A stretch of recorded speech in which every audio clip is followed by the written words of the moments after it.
The snow had already crusted the sidewalks when he realized how badly he wanted to turn around, and that feeling hit him like a quiet accusation he couldn't shake.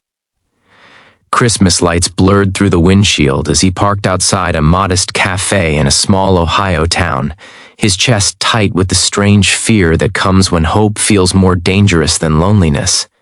He had agreed to a blind date because the house felt too silent this December, because the empty chair at his table kept asking questions he had no answers for. If this were you, would you step out of the car, or would you drive away and protect the fragile peace you had built from loss? Matthew had not always been a man who feared connection. Once, years earlier, he had believed love was something steady and guaranteed, like winter returning every year. Then came a chain of small disasters that changed him slowly and completely. The factory closing, the months of rejection emails, the mortgage warnings, and finally the quiet mutual decision to end a marriage that had grown brittle under financial strain and unspoken grief. By the time Christmas arrived that year, he had learned how to function without joy, how to smile politely at coworkers, how to spend holidays pretending solitude was a choice.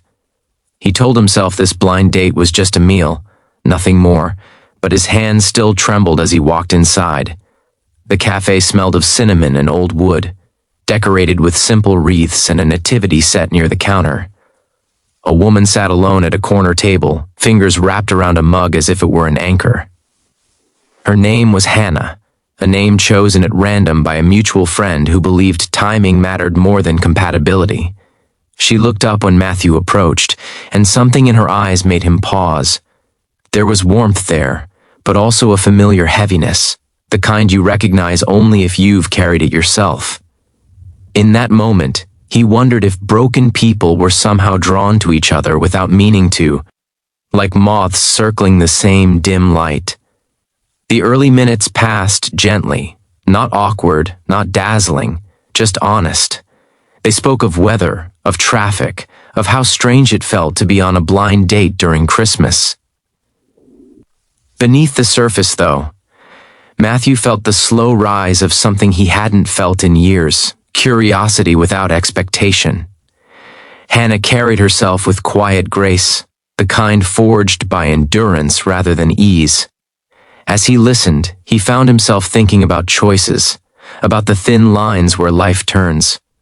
What if you sat across from a stranger and realized they understood your silence better than most people knew your words? The shock did not come suddenly. It unfolded piece by piece, like a memory resurfacing. Hannah mentioned volunteering at a community center on the south side of town, helping families displaced after a recent apartment fire. Matthew felt a tightening in his throat because he had donated winter coats to that same center weeks earlier, anonymously, driven by a restlessness he couldn't explain.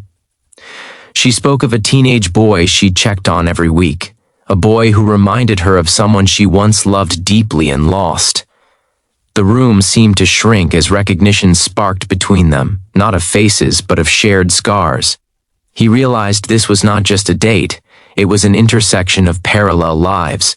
As the evening stretched on, Hannah's story emerged slowly, like someone testing ice before stepping fully onto it. She had been married once too, to a man whose illness arrived quietly and left violently, reshaping every plan they had made. Caregiving had become her entire world, and when he passed, the silence afterward felt louder than any hospital machine. She had learned how to survive without dreaming, how to mark time by responsibilities instead of hope. Matthew felt something break open inside him as he listened, because her pain mirrored his in ways that felt impossible to ignore. The shock was not that she had suffered, but that suffering had not. Made her bitter. Outside, snow fell heavier, softening the city into something almost forgiving. Inside, Matthew felt the slow thaw of his own guarded heart. He noticed how Hannah spoke about service not as sacrifice, but as connection, how she found meaning in showing up for others when life had not shown up for her. He thought about the years he had spent hiding from vulnerability, mistaking isolation for strength. If you were sitting there, Would you dare to believe that two damaged histories could create something whole? The true shock arrived when Matthew realized he was no longer afraid of what might come next, not because he expected romance to solve anything, but because he felt seen without being judged. He had come to the cafe bracing for disappointment, prepared to endure polite conversation and retreat back into solitude. Instead, he found himself imagining a different future, one that did not erase the past but honored it by choosing connection anyway. Christmas music played softly overhead, and for the first time in years it didn't feel like background noise to his grief. As the night drew to a close, there was no dramatic promise, no sudden declaration of love. There was only a shared understanding that healing did not require perfection, only presence. Matthew stepped back into the cold with a warmth he hadn't expected, carrying the quiet knowledge that shock does not always come as chaos. Sometimes it arrives as peace, as the gentle realization that life can still surprise you after you've given up asking it to. On the drive home, he passed houses glowing with holiday light, each window holding a story he would never know. He thought about second chances, about how they rarely announce themselves loudly. They come disguised as small decisions, like agreeing to a blind date when your heart tells you it's safer not to. Hannah had not fixed his loneliness, but she had reminded him that loneliness was not his identity. That reminder felt like a gift more meaningful than anything wrapped under a tree. If you're watching this and wondering whether to take that step you've been avoiding, ask yourself in the comments what fear has kept you from choosing hope. Matthew would carry this night with him, not as a fairy tale ending, but as proof that even after loss, even after years of quiet pain, the heart can still recognize its own capacity to feel.